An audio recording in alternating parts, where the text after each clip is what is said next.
हे आभोना ग्रामपंचायतीचं जे पाईपलाईन चालू आहे शासनाच्या जलसंपदा योजनेमधून, तर त्या पाईपलाईनची सर्व पाईप हलक्या लेवलचे टाकलेले त्या पाईपलाईनमध्ये, आणि रस्त्याच्यामधून पाईपलाईन केल्यामुळे त्यांच्या पाईपलाईन करत असताना लोकांच्या ज्या पाईपलाईन त्या सर्व फुटल्या, आणि त्याच्यामुळे हे 8 दिवसापासून हे पाणी आमच्या गल्लीमध्ये साचलेले.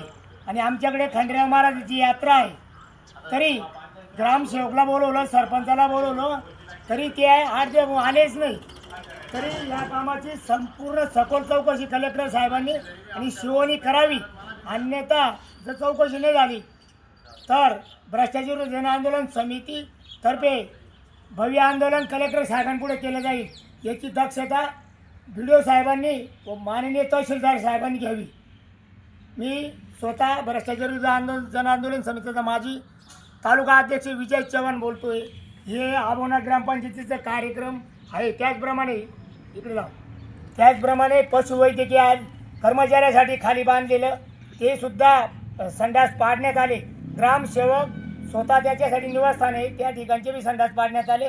याची सखोल चौकशी करावी. ग्रामसेवकही स्थानिक राहत नाही, तरी याबाबत वरिष्ठांनी चौकशी करून त्यांच्यावर योग्य ती कारवाई करावी व पाईपलाईनची पूर्ण सखोल चौकशी करावी. सर्व थर्ड क्लास लेवलचे पाईप टाकलेले आहेत. स्वतः समक्ष पाहणी करावी BDO साहेबांनी व माननीय तहसीलदार साहेबांनी. समोर ही सद्य परिस्थिती आहे. त्याचप्रमाणे या गल्लीमध्ये म्हसोबानगरमध्ये बऱ्याच जणांचे पाईपलाईनला पाणी आलेलं नाही. बस